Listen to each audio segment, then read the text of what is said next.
কিভাবে কর্ম করতে হবে, প্রত্যেকটা কর্মকে যজ্ঞে কর্ম পরিণত করতে হবে।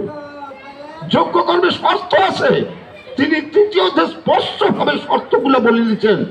আমরা এতক্ষণ এত সবাই মিলিয়েও গেছি যে কি যে শর্ত, আমি তবু একটু সংক্ষেপে বলতেছি। 3টা শর্ত। যখনই কোনো কাজ আরম্ভ করব তখন ঈশ্বরের নামটা আগে স্মরণ করব। কিভাবে? ওম তৎসৎ। ওম তৎসৎ। আমি ঝাড় দুব উঠান, এই ঝাঁটা খান ধরলাম, ওম তৎসৎ করিয়া আরম্ভ করো। আমি তরকারি কাঠিবা বসিলাম, ওম তৎসৎ বলিয়া তরকারি কাঠো। মানে প্রত্যেকটা কাজ ওম তৎসৎ করিয়া আরম্ভ করতে হবে। 2 নম্বর কর্তব্য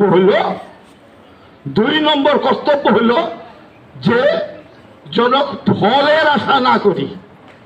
ফলের আশা না করি, কর্ম করি যাবে, ভগবান কি ফল দিবে দিবে, তার নাম স্মরণ করিয়া আমি কর্ম আরম্ভ করছি। 2 নম্বর গেল। 3 নম্বর বলছি কি, 3 নম্বর যে কর্তৃত্ব অভিমান ত্যাগ করো।